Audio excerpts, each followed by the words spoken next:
பிரபல இயக்குனரும் இசையமைப்பாளருமான கங்கை அமரன் நம்மோடு இந்த துயரமான நேரத்தில் இணைந்திருக்கிறார். விஜயகாந்த் தொடர்பாக அவருக்குள்ள பல்வேறு நினைவுகள் மற்றும் அனுபவங்களை நம்முடைய பகிர்ந்து கொள்ள இருக்கிறார்.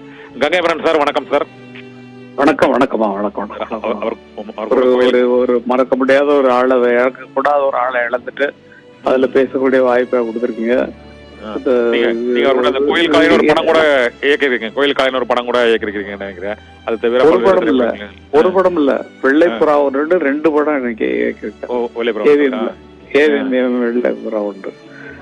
அதுக்கு எனக்காக வந்து நான் அண்ணன் டைரக்ட் பண்றாங்கன்னு சொல்றதுனால கால் ஷீட் இல்லாம அந்த படத்தை வந்து அவருக்காக வந்து இரவு நேர காட்சிகளாக எடுத்தோம்.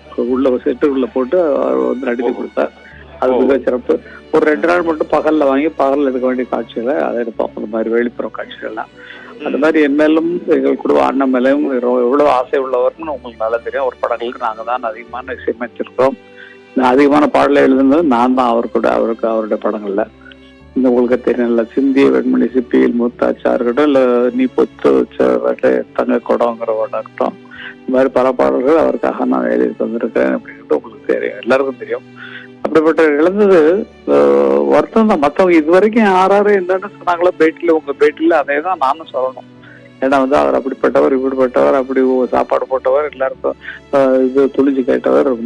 எனக்கு ஒரே ஒரு கேள்விதான், இப்படிப்பட்ட ஒரு வீரமான மனிதரை, வெற்றி பெற்ற ஒரு ஆளு, அடுத்த முதல்வர் இந்த ஆள் தான் ஏன் அப்படின்னு சொல்லி நின்று பேசக்கூடிய ஒவ்வொரு ஜனங்களும் ஆள் காட்டி இவர் தான் அடுத்து நமக்கு முதலமைச்சர் என்று சொல்லக்கூடிய அளவுக்கு வளர்ந்த ஒருவரை, நல்ல தம்பிரமா பேசிக்கிட்ட ஒருவரை, அவரை பேச்சு இழக்க வைத்தது எது? நல்லா கம்பீரமா கையை தூக்கி பேசுறவரை கையை முடக்கிக்கிட்டு உட்காந்துட்டு கழுத சாஞ்சிட்டு உட்கார்ற மாதிரி பண்ணிய செயல் எது அப்படின்னு யோசிக்கிறேன். நம்ம யாரால அந்த மாதிரி ஆச்சு? இது என்ன சாப்பாடு சரியில்லையா? ஒருவேளை பிரேமலதா கொடுத்த சாப்பாடு சரியில்லையா? இல்ல எப்படி, என்ன, எதனால ஆச்சு? இது செய்வினை என்று சொல்லக்கூடிய ஒரு விஷயத்திலே வரும், நிச்சயமாக வரும். அவருக்கு ஏன் இவருடைய வியாதியை குறைக்கிறதுக்கு வேற உலகமெல்லாம் போனாங்களே சார். உலகத்துல எல்லா இடத்துலயும், அமெரிக்கா போனாங்க, எல்லா இடம் போனாங்க, தமிழ்நாட்டுல எல்லா ஆஸ்பத்திரியிலும் படுத்தாரு. ஒரு இடத்துல கூட இவருக்கு வேண்டிய மருந்து கிடைக்கலையா? அவர் காப்பாற்றவே முடியாதா? அப்படிப்பட்ட வயசு, அது சின்ன வயசு. எத்தனையோ வயசு நல்லா திடகாத்திரமா வாழ்ந்துட்டாங்க. இவருடைய உடம்புக்கு அது மாதிரி வரும்னு சொல்லி யாராவது சொல்றதுக்கு வழி இருக்க பாரு. ஏதோ செலுத்தப்பட்டு ஏதோ ஆகி இது வந்து எனக்கு நிஜமான ஒரு மரணமாக எனக்கு தோன்றவில்லை. ஏன்னா வந்து அவருக்கு மறுபடியும் தெம்பு வந்திருக்க வேண்டும், தெம்பை கொடுத்திருக்க வேண்டும். இத்தனை மருந்துகள், இத்தனை ஆராய்ச்சியாளர்கள், இத்தனை மருத்துவ ரீதியான ஆராய்ச்சியாளர்கள் இருக்கும்போது இது நடந்திருக்க வேண்டும். பெரிய ஆன்மீகவாதிகள் இருக்கும்போது ஆன்மீகத்தினாலும் செய்திருக்கலாம். எதனால அது செய்ய முடியலங்கிறது எனக்கு தெரியல. ஏன்னா அவரிடம் அதிகமாக தொடர்பு கொள்ள வழி இல்லை. காரணம், அவர் தனிமையாக இருக்கிற காரணத்தால் தொல்லைகளை அதிகமாக விரும்ப மாட்டார்கள் என்பது தெரியும். அதனால் அவர் காப்பாற்றிருக்கப்பட வேண்டிய ஒரு பெரிய மாபெரும் சொத்தை நம்ம இழந்துட்டோம் அப்படின்றதான் ஒண்ணே தவிர கலைஞராக இழந்துட்டோம். ஏன்னா அவரே வந்து கலையை தூக்கி போட்டு தான் நான் வந்து மக்களுக்கு சேவை செய்ய போறேன், பொறுமையா நடிச்சது அப்படின்னு சொல்லி வரக்கூடிய ஒரு புரட்சிகரமான ஆள். அப்படிப்பட்டவருக்கு இந்த நோய் வந்ததன் காரணம் என்ன? அது யாரால் செய்யப்பட்டது? யாரால் வந்து அவருக்கு கையால் முடக்கப்பட்டது? யாரால் அவருக்கு பேச்சு இழக்கப்பட்டது என்பதெல்லாம் யோசிச்சோம்னா இப்படியுமா நடக்கும் உலகத்துல சொல்லி நம்ம எல்லாம் ஆச்சரியப்படுவோம்.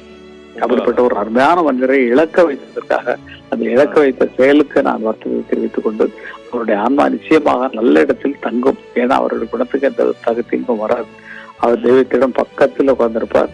அடுத்த பிறகு எடுத்து நிச்சயமாக வருவார், தமிழ்நாட்டை ஆளுவார், நிச்சயமாக பிறப்பார். அடுத்த பிறகு அவர் கொண்டு பிறப்பார், பிறந்து நமது ஆசைகளை நிறைவேற்றுவார். நன்றி சார். கங்கை பிரதர், இன்னொன்னு, அவருக்காண்டி நீங்க திரைப்படங்கள்ல இசையமைச்சது, இயக்கியது மற்றும் அவரோட பழகியது, இந்த நாட்கள்ல அவர் பலருக்கு உதவக்கூடிய அந்த மனப்பான்மை உடையவர்னு எல்லாருமே சொல்றாங்க. அது உங்க கூட அதேதான் நானும் மறுபடியும் சொல்லணும். நீங்க இது வரைக்கும் கேட்டா தான் மறுபடியும் நான் சொல்லணும். அதுக்கப்புறம் அவங்க சொன்னது வேண்டான்ட்டு தான் நான் வேற எதை பேசிட்டு எல்லாரும். ஆமா, உடல்நல குறைவு, அந்த உடல்நல குறைவு தொடர்பாக நீங்க உண்மையான ஒரு புதிய ஒரு கருத்தையும் சந்தேகத்தையும் எழுப்பியிருக்கீங்க தான். ஏன்னா அவருக்கு எப்படி அந்த குறைவு ஏற்பட்டதுங்க பெரிய ஆச்சரியமா தான் இருக்கு.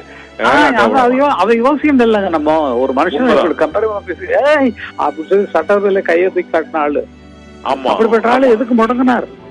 எப்படி பேச்சு போச்சு? சொல்றது எப்படி வந்தது காட்டினவரு எப்படி இப்படி பண்ணவரு எங்க போச்சு அந்த பேச்சு, அந்த வீரம் எல்லாம் அதை கொடுப்பதற்கு மருந்து இருக்கா, அதை கண்டுபிடிங்க சார். இப்படி ஒரு மருந்து இருக்கு சார், அப்படி கண்டுபிடிங்க. அவருக்கு என்ன மருந்து வைக்கப்பட்டது கண்டுபிடிங்க. அவருக்கு என்ன செயலால் கை கால் முடக்கப்பட்டது என்பது கண்டுபிடிங்க. இதுல காப்பாற்ற முடியாத விஷயம் எதுவுமே இல்ல சார் மருத்துவத்துல. உலகத்திலே நடக்காத ஒரு விஷயமா இருக்க. ஆமா, மருத்துவத்தினால் எல்லாத்தையும் குணமாகலாம் சொல்லி எல்லாத்தையும் கேன்சர் முதற்கொண்டு எல்லாத்துக்குமே தீர்வு வந்து விட்டது இந்த நேரத்துல. ஆமா, அப்படிப்பட்ட நேரத்துல இவருக்கு வந்து இப்படிப்பட்ட ஒரு சூழ்நிலையை காப்பாற்ற முடியாது. இவர் இப்படிதான் இருப்பாரு, இனிமேல் கழுத்து தொங்கி போச்சுதான் கிடக்கும், இவரால் ஒண்ணும் செய்ய முடியாது, பேச முடியாது, இப்படிதான் பேசுவார் அப்படின்னு சொல்லி ஏதாவது சட்டம் இருக்கா மருத்துவத்துல? உண்மைதான். அரசியல் செல்வாக்கு மத்தவங்க யாரும் கைப்பற்றணும்னு நினைச்ச இந்த மாதிரி கூட யாரும் அவருக்கு அதெல்லாம் சரி, இதெல்லாம் யோசிச்சீங்கன்னா உங்களுக்கு காரணம். கரெக்ட். ஆமா, இதெல்லாம் நல்லா யோசிச்சீங்கன்னு சொன்னா அவருக்கு அந்த பேச்சு முடக்கப்பட்ட நேரத்துல எங்க இருந்தார், என்ன பதவியில் இருந்தார், எதிர்கட்சி தலைவராக உட்கார்ந்த ஒரு ஆள் இல்ல சார் அவரு. சினிமால இருந்து போய் வேற யாரு இருந்தா? ஆமா, கரெக்ட் தான். அப்படிப்பட்ட ஆளுக்கு இப்ப திமுக என்ற பெரிய கட்சி இருந்தாலும் எதிர்கட்சி தலைவர்னு போய் உட்கார்ந்து ஒருத்தர் தானே. உண்மை. அதாவது அவங்க உயிர் அவங்க இருக்கும்போது கலைஞர் ஜெயலலிதா இருக்கும்போதே இந்த மாதிரி ஒரு பெரிய பதவியை அவ்வளவு பெரிய ஆளை அடக்கணும்னு சொல்லிட்டு மனசு வந்திருக்காதா? உண்மைதான். நல்லா யோசிச்சு எங்கேயாவது போடுங்க, எங்கேயாவது உங்க சிந்தனையை தட்டி விடுங்க. எந்த வழியில இந்த சொல்றது உங்க மூளை கொஞ்சம் அப்படி திருப்பி விடுங்க. எல்லாருமே ஜனங்கள் எல்லாருமே உங்களுக்கு நான் சொல்றது நான் ஜனங்கள் எல்லாருமே சொல்றேன். எந்த சக்தி திருப்பி விட்டது, எந்த சக்தி வச்சது வீட்டுல கொண்டு போய். ஆமா, இதுக்கான தீர்வு இல்லையா? மெடிசன் எடுத்தீங்கன்னா இருக்கு, இதுக்கு மெடிசன் ஏன் அது அவருக்கு ஒர்க் ஆகல? அந்த அளவுக்கு இருக்கு விஷயம். குணப்படுத்த முடியாத நரம்பியல் நோயின்னு சொல்ல முடியாது. ஏன்னா அவர் பேசுறதுக்கு முயற்சி பண்றாரு, பேசுறாரு, அந்த இதெல்லாம் இருக்குது அவருக்கு. கொஞ்சம் டெவலப் பண்ண முடியல, அதான் ஒரு பெரிய இது. ஆமாமா, ஏன்னா இது ரொம்ப ரொம்ப ஒரு மாதிரியான ஒரு விஷயமா இருக்குது. கரெக்ட். ஆராய்ச்சி பண்ணா நமக்கு தெரிஞ்சிருக்கு. தெரிஞ்சு என்ன பண்றது? ஒரு நல்ல ஆளை இழந்துட்டீங்களே, அதுக்கப்புறம் என்னது பேச போறீங்க? உண்மைதான், அவர் இழந்துட்டோம். மக்களுக்கு சரி இழந்துட்டீங்க. இழந்த உடனே எல்லாரும் அழுதுட்டு போன் பண்ணி ஐயோ இழந்துட்டோமே இருக்கும்போது என்ன பண்ணீங்க? ஒரு நல்லபடியா பொறுக்கு எப்ப அந்த மருந்து சாப்பிட்டு பாக்குமா, ஏமா இதுக்கு போய் பாருங்கம்மா, இந்த ஆஸ்பத்திரியில பாருங்கம்மா, இல்ல இந்த கோயிலுக்கு போயிட்டு வாங்கம்மா, கேரளாவில வச்சதெல்லாம் எடுத்துருவாங்க, அந்த மாதிரி கோயிலுக்கு போயிட்டு வாங்கம்மான்னு சொல்லிட்டு சொன்னாங்களா? யாராவது சொன்னாங்களா? உண்மைதான். பதறோம். ஆமா, உண்மைதான். நீங்க சொல்றது எல்லாமே வந்து சிந்திக்க வைக்கக்கூடிய சந்தேகங்கள் தான் சார், உண்மையிலே. ஆமா, இதெல்லாம் சந்ததி வரணும் சார், அப்பதான் அடுத்த சந்ததிக்கு போய் சேராது. ஆமா, உண்மைதான். ஆமா, கரெக்ட். குறுக்கு வழியில் வாழ்வு தேரிடும் குருட்டு உலகமடா, இது கொள்ளையடிப்பதில் வல்லமை காட்டும் திருட்டு உலகமடா, தம்பி தெரிந்து நடந்து கொள்ளடா. அவ்வளவுதான். குறுக்கு வழியில போய் சம்பாரிச்சு குறுக்கொள்ள நம்மளுக்கு எதுக்கு எவனும் வரக்கூடாது. ஆமா, எங்கதான் நாங்க தான் எங்களுக்கு எதுக்கு வர முடியாதுன்னு சொல்லிட்டு கொள்ளையடிப்பவர்களுக்கு வல்லமை காட்டும் திருட்டு உலகமடா, கொள்ளையடிப்பதில் வல்லமை காட்டும் திருட்டு உலகமடா. இன்னைக்கு நாள் ரிசல்ட், கொள்ளையடிப்பதில் வல்லமை காட்டும் திருட்டு உலகமடா, தம்பி தெரிந்து நடந்து கொள்ளடா. அவ்வளவுதான். அதுக்காகத்தான் அவரும் போராடினார், நாங்களும் போராடிட்டு இருக்கோம். திருட்டு உலகம் தப்பிதான் மத்தவங்கள. உண்மைதான். வந்துட்டு இருக்கு. ஆமா சார், நன்றி சார். கொள்ளையடிப்பதில் வல்லமை காட்டுறது அதைத்தானே அவர் எதிர்த்து கேட்டார், அதைத்தான் நானும் சொல்றேன். உண்மைதான். அவர் எதிர்த்து கேட்ட அதே வார்த்தையை தான் நான் சொல்றேன். அவர் எதிர்த்து கேட்ட அதே வார்த்தையை தான் நான் சொல்றேன். கொள்ளையடிப்பதில் வல்லமை காட்டும் திருட்டு உலகமடா. யாராவது திருட்டுறாங்க தெரிஞ்சு போச்சா உங்களுக்கு? உண்மைதான். மறுபடியும் அவங்களை கொண்டு வந்து நிறுத்தினாலும் நிறுத்துவீங்க. நீங்க சொல்ல முடியாது மக்களை பத்தி.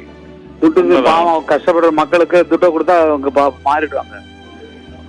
உண்மையை உணர்ந்து அவங்கள திருத்தி நல்ல மக்கள் சார், நல்லது சொல்லி கொடுக்கத்தான் பெரியவங்க இருக்காங்க சார். நல்லது சொல்லி கொடுக்காம மறுபடியும் நம்ம நாட்டை எப்படி மாத்துவீங்க? நீங்க மாத்துறதுக்கு உங்களை மாதிரி பத்திரிகையாளர்கள் எல்லாருமே உதவி செய்யுங்க. விஜயகாந்த் நிறைவு நாள்ல நான் வந்து சொல்லுவதில் அவருடைய சொல்லாலே சொல்வதில் நான் நன்றி சார். நடிகர் விஜயகாந்தோடு பல்வேறு திரைப்படங்களில் அவருக்கு பாடல்களை எழுதியவரும், நிறைய திரைப்படங்களில் இளையராஜா, கங்கையமரன் இணைந்து பணியாற்றி அந்த நினைவுகளை நம்மோடு கங்கையமரன் பகிர்ந்து கொண்டார்.